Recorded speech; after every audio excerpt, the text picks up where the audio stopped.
ಸ್ನೇಹಿತರೆ, ಚರಿತ್ರೆ ಮತ್ತೊಂದು ವಿಡಿಯೋಗೆ ನಿಮಗೆಲ್ಲ ಪ್ರೀತಿಯ ಸ್ವಾಗತ. ಟ್ರಂಪ್ ಅಮೆರಿಕಾದ ಅಧ್ಯಕ್ಷರಾದ ಮೇಲೆ ಇಡೀ ಜಗತ್ತಿನಲ್ಲಿ ಒಂದು ರೀತಿಯ ಭಯ ಆವರಿಸಿದೆ. ಯಾವಾಗ ಏನ್ ಘೋಷಣೆ ಮಾಡ್ತಾರೋ ಅನ್ನುವ ಆತಂಕ ಹಲವು ರಾಷ್ಟ್ರಗಳಿಗಿದೆ. ಅದರಲ್ಲೂ ಕೆನಡಾ ದೇಶವನ್ನೇ ಅಮೆರಿಕಾದ ಜೊತೆ ವಿಲೀನ ಮಾಡ್ತೇನೆ ಅನ್ನುವ ಘೋಷಣೆ ಇದೆಯಲ್ಲ, ಅದು ಕೆನಡಾ ದೇಶವನ್ನ ನಡುಗುವಂತೆ ಮಾಡಿತ್ತು. ಕೇವಲ ಕೆನಡಾ ಮಾತ್ರವಲ್ಲ, ಗ್ರೀನ್ಲ್ಯಾಂಡ್, ಪನಾಮವನ್ನ ಕೂಡ ಅಮೆರಿಕಾದ ಜೊತೆ ಸೇರಿಸಿಕೊಂಡು ಬಿಡ್ತೀನಿ ಅಂತ ಟ್ರಂಪ್ ಆರ್ಭಟ ಮಾಡಿದ್ರು. ಇದೀಗ ಇದೇ ವಿಚಾರದಲ್ಲಿ ಒಂದು ಹೆಜ್ಜೆ ಮುಂದೆ ಹೋಗಿರುವ ಟ್ರಂಪ್ ವಿವಾದಗ್ರಸ್ತ ಭೂಮಿ ಗಾಜಾ ಪಟ್ಟಿಯನ್ನ ಕೂಡ ತನ್ನ ತೆಕ್ಕೆಗೆ ಹಾಕಿಕೊಳ್ಳೋದಕ್ಕೆ ಮುಂದಾಗಿದ್ದಾರೆ. ಹಮಾಸ್ ಹಾಗೂ ಇಸ್ರೇಲ್ ನಡುವೆ ಇದೇ ಗಾಜಾ ಪಟ್ಟಿಗಾಗಿ ಕಳೆದ 1 ವರ್ಷದಿಂದ ಯುದ್ಧ ನಡೀತಾ ಇದ್ದಿದ್ದು ನಿಮಗೆಲ್ಲ ಗೊತ್ತಿದೆ. ಇದೀಗ ಕದನ ವಿರಾಮ ಘೋಷಣೆಯಾಗಿ ಗಾಜಾ ಪಟ್ಟಿಯ ಪರಿಸ್ಥಿತಿ ಇನ್ನೇನು ಸಹಜ ಸ್ಥಿತಿಗೆ ಬರ್ತಾ ಇದೆ ಅನ್ನುವಾಗ ಟ್ರಂಪ್ ಗಾಜಾ ಪಟ್ಟಿಯನ್ನ ವಶಪಡಿಸಿಕೊಳ್ಳೋದಕ್ಕೆ ಮುಂದಾಗ್ತಾ ಇದ್ದಾರೆ. ಗಾಜಾ ಪಟ್ಟಿ ಇನ್ನು ಮುಂದೆ ಅಮೆರಿಕಾದ ಕಂಟ್ರೋಲ್ಗೆ ಹೋಗುತ್ತೆ ಅನ್ನುವ ಸುದ್ದಿ ಜಗತ್ತಿನಾದ್ಯಂತ ದೊಡ್ಡ ಸಂಚಲನವನ್ನೇ ಸೃಷ್ಟಿ ಮಾಡಿದೆ.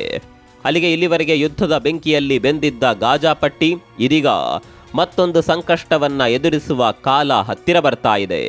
ಯಾವ ರೀತಿ ಅಫ್ಘಾನಿಸ್ತಾನದಲ್ಲಿ ಅಮೆರಿಕ ಸೇನೆ ಇತ್ತೋ ಅದೇ ರೀತಿ ಮುಂದಿನ ದಿನಗಳಲ್ಲಿ ಗಾಜಾ ಪಟ್ಟಿಗೆ ಅಮೆರಿಕಾದ ಸೇನೆ ರವಾನೆಯಾದರೂ ಅಚ್ಚರಿ ಇಲ್ಲ.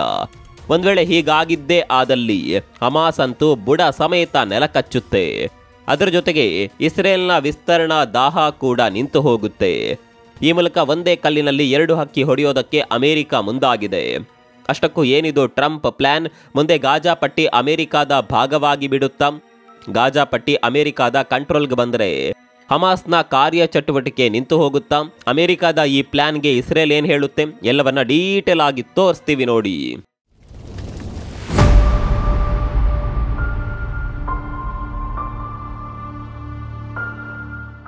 ಹಮಾಸ್ ಹಾಗೂ ಇಸ್ರೇಲ್ ನಡುವೆ ಅದ್ಯಾವ ರೀತಿ ಘನ ಘೋರ ಯುದ್ಧ ನಡೆದಿತ್ತು ಅನ್ನೋದನ್ನ ಇಡೀ ಜಗತ್ತು ನೋಡಿದೆ. ಈಗ ಈ ಯುದ್ಧಕ್ಕೆ ಕದನ ವಿರಾಮ ಘೋಷಣೆಯಾಗಿ ಯುದ್ಧ ಪೀಡಿತ ಪ್ರದೇಶ ಗಾಜಾ ಪಟ್ಟಿ ಸಹಜ ಸ್ಥಿತಿಗೆ ಬರ್ತಾ ಇದೆ.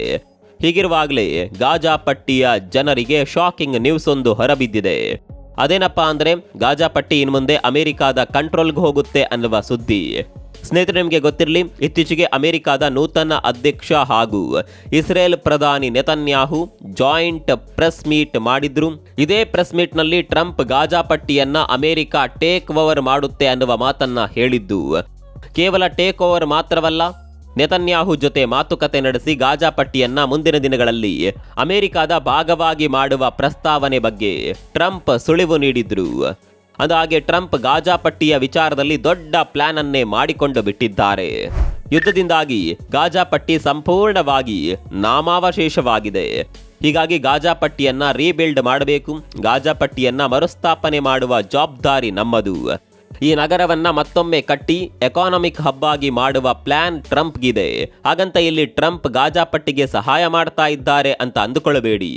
ಈ ರೀತಿ ರೀಬಿಲ್ಡ್ ಮಾಡೋದಕ್ಕಿಂತ ಮುಂಚೆ ಸಂಪೂರ್ಣವಾಗಿ ಗಾಜಾ ಪಟ್ಟಿಯನ್ನ ಖಾಲಿ ಮಾಡುವ ಪ್ಲಾನ್ ಅನ್ನ ಕೂಡ ಟ್ರಂಪ್ ಹಾಕಿಕೊಂಡಿದ್ದಾರೆ. ಹಾಗಾದ್ರೆ ಗಾಜಾ ಪಟ್ಟಿಯಲ್ಲಿ ಸದ್ಯ ವಾಸ ಇರುವ ಜನರನ್ನ ಎಲ್ಲಿಗೆ ಕಳಿಸ್ತಾರೆ ಅಂತ ಕೇಳಿದರೆ ಅದಕ್ಕೂ ಕೂಡ ಟ್ರಂಪ್ ಪ್ಲಾನ್ ಮಾಡಿದ್ದಾರೆ. ಹೀಗೆ ಗಾಜಾ ಪಟ್ಟಿಯಲ್ಲಿರುವ ಪ್ಯಾಲೆಸ್ತೀನಿಯರನ್ನ ಅರಬ್ ದೇಶಗಳಿಗೆ ಕಳಿಸಿ ನಂತರ ಗಾಜಾ ಪಟ್ಟಿಯನ್ನ ಮರುಸ್ಥಾಪನೆ ಮಾಡುವ ಕಾರ್ಯವನ್ನ ಅಮೆರಿಕ ಕೈಗೆತ್ತಿಕೊಳ್ಳಲಿದೆ. ಪ್ರೆಸ್ ಮೀಟ್ ನಲ್ಲಿ ಟ್ರಂಪ್ ಇಂಥದೊಂದು ಹೇಳಿಕೆ ಕೊಡ್ತಾ ಇದ್ದಂತೆ ಆ ಪ್ರೆಸ್ ಮೀಟ್ಗೆ ಬಂದಿದ್ದ ಪತ್ರಕರ್ತರೇ ಒಂದು ಕ್ಷಣ ಬೆಚ್ಚಿ ಬಿದ್ದಿದ್ರು. ಟ್ರಂಪ್ ಇಲ್ಲಿಗೆ ತಮ್ಮ ಮಾತನ್ನ ನಿಲ್ಲಿಸಲಿಲ್ಲ. ಗಾಜಾ ಪಟ್ಟಿಯನ್ನ ಖಾಲಿ ಮಾಡಲು ನಮ್ಮ ಸೇನೆಯ ಅಗತ್ಯ ಬಿದ್ದರೆ ಸೇನೆಯನ್ನ ಕೂಡ ಗಾಜಾ ಪಟ್ಟಿಗೆ ರವಾನಿಸುತ್ತೇವೆ ಅಂತ ಹೇಳಿಬಿಟ್ರು. ಅಲ್ಲಿಗೆ ಟ್ರಂಪ್ ಈ ವಿಚಾರವನ್ನ ಸೀರಿಯಸ್ ಆಗಿ ತೆಗೆದುಕೊಂಡಿದ್ದಾರೆ ಅನ್ನೋದು ಕ್ಲಿಯರ್ ಆಗಿ ಗೊತ್ತಾಗುತ್ತೆ. ನಾವು ಆರಂಭದಲ್ಲೇ ಹೇಳಿದಂತೆ ಟ್ರಂಪ್ ಈ ಬಾರಿ ಬೇರೆಯದ್ದೇ ಅಪ್ರೋಚ್ನಲ್ಲಿ ಕೆಲಸ ಮಾಡ್ತಾ ಇದ್ದಾರೆ.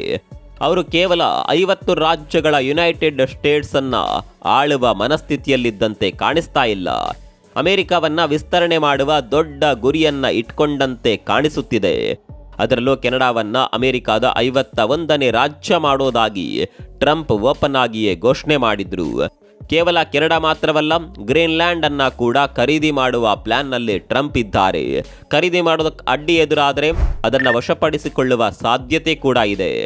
ಇನ್ನು ಪನಾಮಾ ಕೆನಾಲ್ ಮೇಲೆ ಕೂಡ ಕಂಟ್ರೋಲ್ ಸಾಧಿಸೋದಕ್ಕೆ ಟ್ರಂಪ್ ಪ್ರಯತ್ನ ಮಾಡ್ತಾ ಇದ್ದಾರೆ. ಅಲ್ಲಿಗೆ ಟ್ರಂಪ್ ಇಲ್ಲಿವರೆಗಿನ ಅಮೆರಿಕ ಆಡಳಿತಕ್ಕೆ ವಿರುದ್ಧವಾಗಿ ಹೋಗ್ತಾ ಇದ್ದಾರೆ. ಟ್ರಂಪ್ ಮಾತಿನಲ್ಲಿ ವಿಸ್ತರಣವಾದ ಎದ್ದು ಕಾಣ್ತಾ ಇದೆ. ಇಲ್ಲಿವರೆಗೆ ಇಸ್ರೇಲ್ ಪ್ಯಾಲೆಸ್ತೀನ್ ವಿಚಾರದಲ್ಲಿ ಅಮೆರಿಕದ ನಿಲುವು ಬೇರೆಯೇ ಇತ್ತು. ಹಮಾಸ್ ವಿರುದ್ಧದ ಹೋರಾಟದಲ್ಲಿ ಇಸ್ರೇಲ್ಗೆ ಅಮೆರಿಕ ಬೆಂಬಲ ಕೊಟ್ಟರೂ ಕೂಡ ಅದು ಪ್ಯಾಲೆಸ್ತೀನ್ ಅನ್ನುವ ದೇಶವನ್ನ ಗುರುತಿಸ್ತಾ ಇತ್ತು, ಅದಕ್ಕೆ ಮಾನ್ಯತೆಯನ್ನ ಕೂಡ ಕೊಟ್ಟಿತ್ತು. ಎರಡು ದೇಶಗಳ ಪರಿಕಲ್ಪನೆಗೆ ಅಮೆರಿಕ ಬೆಂಬಲ ಕೊಟ್ಟಿತ್ತು. ಆದರೆ ಈ ಬಾರಿ ಟ್ರಂಪ್ ಮಾತ್ರ ಪ್ಯಾಲೆಸ್ತೀನನ್ನ ಕಡೆಗಣಿಸಿದಂತೆ ಕಾಣಿಸ್ತಾ ಇದೆ. ಟ್ರಂಪ್ ಒಂದು ವೇಳೆ ಹೇಳಿದಂತೆ ಮಾಡಿಬಿಟ್ರೆ ಪ್ಯಾಲೆಸ್ತೀನ್ ಅನ್ನುವ ದೇಶವೇ ನಿರ್ನಾಮವಾಗಿ ಹೋಗಬಹುದು. ಸದ್ಯ ಪ್ಯಾಲೆಸ್ತೀನ್ ಇರೋದು ಎರಡು ಭಾಗದಲ್ಲಿ ಮಾತ್ರ, ಒಂದು ಗಾಜಾ ಪಟ್ಟಿ, ಮತ್ತೊಂದು ವೆಸ್ಟ್ ಬ್ಯಾಂಕ್. ಈ ಎರಡು ಭಾಗಗಳನ್ನ ಸೇರಿಸಿ ಪ್ಯಾಲೆಸ್ತೀನ್ ಅಂತ ಕರೀತಾರೆ. ಆದರೆ ಗಾಜಾ ಪಟ್ಟಿ ಅಮೆರಿಕದ ವಶವಾಗಿ ಬಿಟ್ರೆ ಪ್ಯಾಲೆಸ್ತೀನ್ನ ಅರ್ಧ ಭಾಗ ಹೋಗುತ್ತೆ. ಹೀಗಾಗಿ ಪ್ಯಾಲೆಸ್ತೀನಿಯರು ಆತಂಕದಲ್ಲಿದ್ದಾರೆ. ಹಮಾಸ್ ಅಂತೂ ಯುದ್ಧದ ಬೆದರಿಕೆಯನ್ನೇ ಹಾಕಿಬಿಟ್ಟಿದೆ. ಅಮೆರಿಕ ಈ ರೀತಿ ಮಾಡೋದಕ್ಕೆ ಹೊರಟ್ರೆ ಮತ್ತೊಮ್ಮೆ ನಾವು ಯುದ್ಧ ಮಾಡೋದಕ್ಕೆ ಹಿಂಜರಿಯೋದಿಲ್ಲ ಅಂತ ಹಮಾಸ್ ನಾಯಕ ಹೇಳಿಬಿಟ್ಟಿದ್ದಾನೆ. ಟ್ರಂಪ್ ಈ ನಿರ್ಧಾರಕ್ಕೆ ಅಮೆರಿಕದಲ್ಲೂ ಕೂಡ ವಿರೋಧ ವ್ಯಕ್ತವಾಗಿದೆ. ಇದು ತುಂಬಾನೇ ಡೇಂಜರಸ್ ಅಂತ ಟ್ರಂಪ್ ನಿರ್ಧಾರವನ್ನ ಅಮೆರಿಕದ ರಾಜಕಾರಣಿಗಳು ವಿರೋಧಿಸುತ್ತಿದ್ದಾರೆ. ಇದರಿಂದ ಅಮೆರಿಕಾಗೆ ಲಾಭವಾಗೋದಕ್ಕಿಂತ ಹೆಚ್ಚು ನಷ್ಟವೇ ಆಗುತ್ತೆ. ಅಫ್ಘಾನಿಸ್ತಾನದಲ್ಲಿ ಯಾವ ರೀತಿ ಸೇನೆ ನಿಯೋಜನೆ ಮಾಡಿದ್ರೋ ಅದೇ ರೀತಿ ಮಾಡಬೇಕಾಗುತ್ತೆ. ಇದರಿಂದ ಅಮೆರಿಕ ಸೈನಿಕರ ಹತ್ಯೆ ಕೂಡ ಆಗಬಹುದು. ಸಂಪೂರ್ಣವಾಗಿ ಈ ಕೆಲಸ ಮುಗಿಬೇಕು ಅಂದರೆ 1 ದಶಕವೇ ಬೇಕಾಗಬಹುದು. ಮಧ್ಯಪ್ರಾಚ್ಯದಲ್ಲಿ ಮತ್ತೊಂದು ಯುದ್ಧ ಶುರುವಾಗಬಹುದು ಅಂತ ಅಮೆರಿಕ ರಾಜಕಾರಣಿಗಳೇ ಹೇಳ್ತಾ ಇದ್ದಾರೆ. ಸ್ನೇಹಿತರೆ, ನಿಮಗೆ ಗೊತ್ತಿರಲಿ, ಕಳೆದ ಬಾರಿ ಟ್ರಂಪ್ ಅಧಿಕಾರಕ್ಕೆ ಬಂದಾಗ ಜೆರುಸೆಲೆಂ ಅನ್ನ ಇಸ್ರೇಲ್ನ ರಾಜಧಾನಿ ಅಂತ ಘೋಷಣೆ ಮಾಡಿಬಿಟ್ಟಿದ್ರು. ಜೆರುಸೆಲೆಂ ವಿಚಾರದಲ್ಲಿ ಅದೆಷ್ಟು ವಿವಾದ ಇದೆ ಅನ್ನೋದು ನಿಮಗೂ ಕೂಡ ಗೊತ್ತಿರಬಹುದು.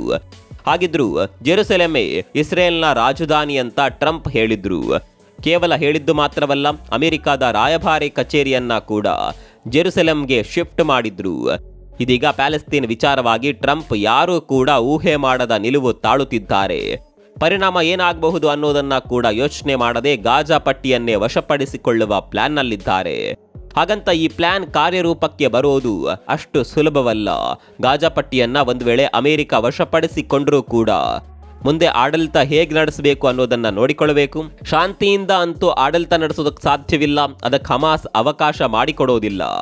ಸೇನೆ ನಿಯೋಜನೆ ಮಾಡಲೇಬೇಕಾಗುತ್ತೆ. ಒಂದು ವೇಳೆ ಗಾಜಾ ಪಟ್ಟಿಯಲ್ಲಿರುವ ಪ್ಯಾಲೆಸ್ತೀನಿಯರನ್ನ ಅರಬ್ ದೇಶಗಳಿಗೆ ಕಳಿಸ್ತಾರೆ ಅಂತ ಆದ್ರೂ ಎಲ್ಲಿ ಕಳಿಸ್ತಾರೆ, ಹೇಗೆ ಕಳಿಸ್ತಾರೆ? ಅಮೆರಿಕ ಹೇಳಿದ ಕೂಡಲೇ ಪ್ಯಾಲೆಸ್ತೀನಿಯರು ಹೋಗೋದಕ್ಕೆ ರೆಡಿ ಇರ್ತಾರಾ?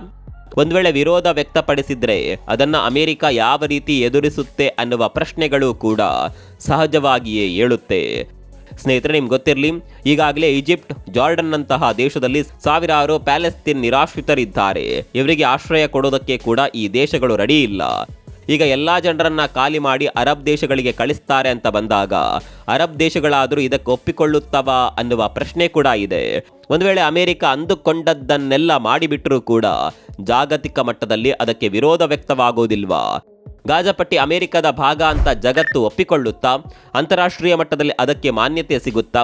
ಈ ಎಲ್ಲ ಪ್ರಶ್ನೆಗಳು ಚರ್ಚೆಯಾಗೋದಕ್ಕೆ ಶುರುವಾಗುತ್ತೆ. ಏನೇ ಆದರೂ ಟ್ರಂಪ್ ಮಾತ್ರ ಇದಕ್ಕೆಲ್ಲ ತಲೆ ಕೆಡಿಸಿಕೊಂಡಂತೆ ಕಾಣಿಸುತ್ತಿಲ್ಲ. ಏನೇ ಆದರೂ ಅಂದುಕೊಂಡಿದ್ದನ್ನ ಮಾಡೇ ಮಾಡ್ತೇನೆ ಅನ್ನುವ ಛಲ ಅವರಲ್ಲಿದೆ.